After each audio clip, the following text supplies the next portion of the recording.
এক হুজুর প্রতিদিন সকালে মসজিদে যাওয়ার পথে একটি মহিলাকে একটি নির্দিষ্ট গলির কোণে দাঁড়িয়ে থাকতে দেখতেন।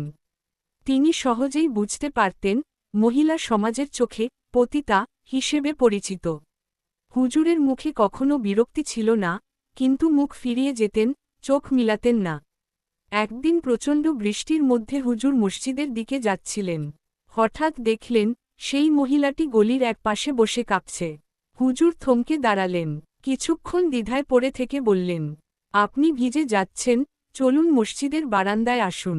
মহিলা চমকে তাকালো, বলল, আপনারা তো আমায় ঘৃণা করেন, এখন কেন ডেকেছেন? হুজুর বললেন, ঘৃণা করি পাপকে, মানুষকে নয়।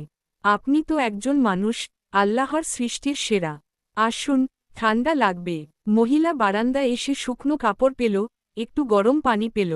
হুজুর তাকে কিছু খাবারও দিলেন। এরপর বললেন, আপনি যদি চান, আমি আপনাকে সাহায্য করতে পারি। আরেকটি জীবন শুরু করতে চান?